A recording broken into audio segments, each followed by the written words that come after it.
कभी सोचा है कि हमारी जिंदगी का हर एक पहलू, हम जो खाते हैं, जो पानी पीते हैं, जिस घर में रहते हैं, ये सब सिर्फ 3 चीजों पर टिका है: भूमि, मिट्टी और पानी।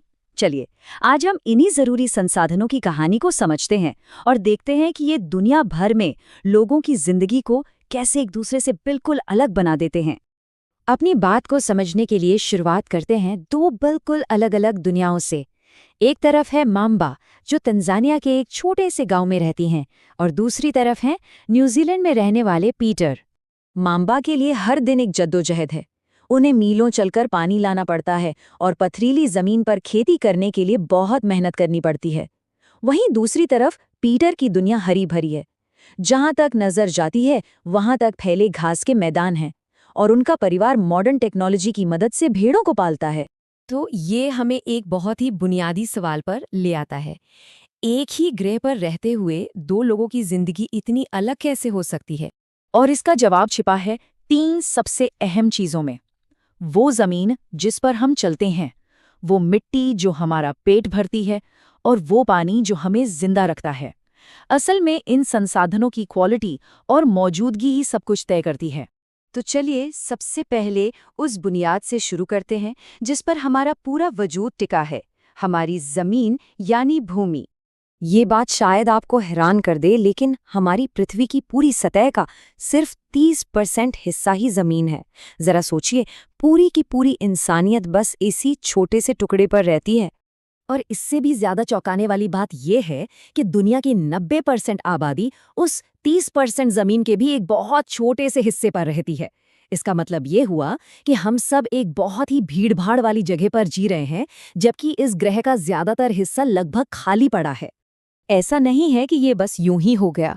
हजारों सालों से इंसानों ने वही जगह चुनी है जहां जिंदगी आसान हो, जैसे कि उपजाऊ नदी घाटियां और मैदान जहां खेती करना मुमकिन हो। और जाहिर है, ऊंचे पहाड़ या सूखे रेगिस्तान में बसना हमेशा से ही मुश्किल रहा है। लेकिन यहाँ एक दिक्कत है, हमारी आबादी तेजी से बढ़ रही है और इस कीमती जमीन पर दबाव भी बढ़ता जा रहा है, पहले से कहीं ज्यादा। और इस दबाव का नतीजा हमें गंभीर समस्याओं के रूप में दिख रहा है। जमीन का बंजर होना, लैंडस्लाइड्स और रेगिस्तान का बढ़ना। और ये सिर्फ किताबी बातें नहीं हैं, ये हमारी फूड सिक्योरिटी और हमारे भविष्य पर सीधा असर डालती हैं, चाहे हम दुनिया के किसी भी कोने में क्यों न रहते हों। अब चलिए जमीन की सतह से थोड़ा नीचे झांकते हैं, एक ऐसी दुनिया में जिसे हम अक्सर भूल जाते हैं, मिट्टी, जिसे हम पृथ्वी की जीती जागती त्वचा भी कह सकते हैं। मिट्टी सिर्फ धूल गर्द नहीं है, बल्कि ये एक चलता फिरता शहर है जिसमें अरबों खरबों छोटे छोटे जीव रहते हैं। ये एक बहुत ही कॉम्प्लेक्स इकोसिस्टम है और हम जो कुछ भी खाते हैं वो इसी पर निर्भर करता है। और ये एक ऐसा खजाना है जिसे हम हल्के में बिल्कुल नहीं ले सकते। सोचिए, कुदरत को सिर्फ 1 सेंटीमीटर उपजाऊ मिट्टी बनाने में सैकड़ों साल लग जाते हैं।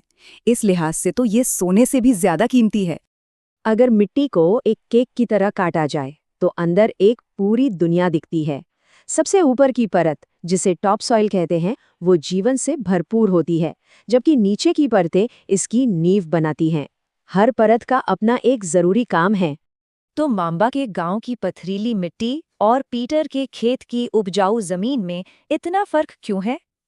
इसका राज इन 5 चीजों की एक खास रेसिपी में छिपा है।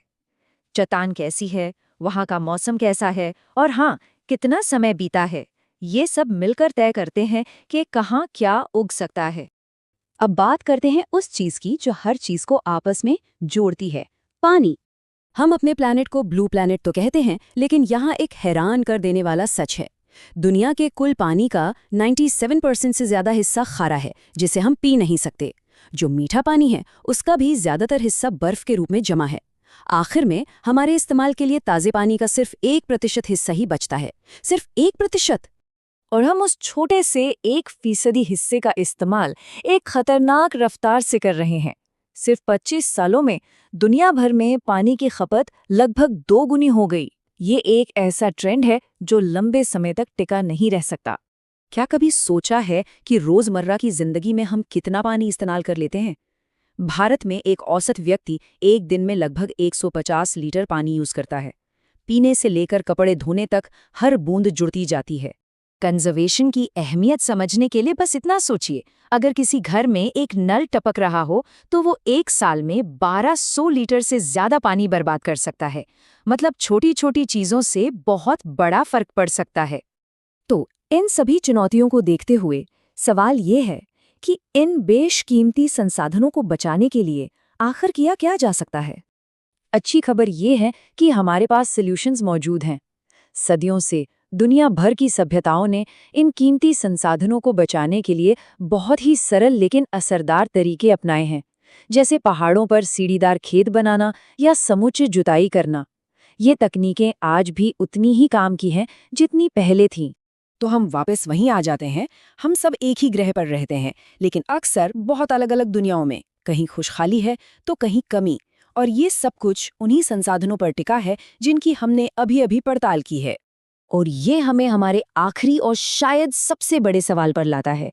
हम इन दुनियाओं के बीच की दूरी को कैसे कम कर सकते हैं? हम ये कैसे पक्का करें कि हर किसी के पास, चाहे वो कहीं भी रहता हो, एक स्वस्थ ग्रह पर आगे बढ़ने का मौका हो? क्योंकि आखिर में ये हमारा साझा घर है और इसकी देखभाल करना हमारी साझा जिम्मेदारी भी है।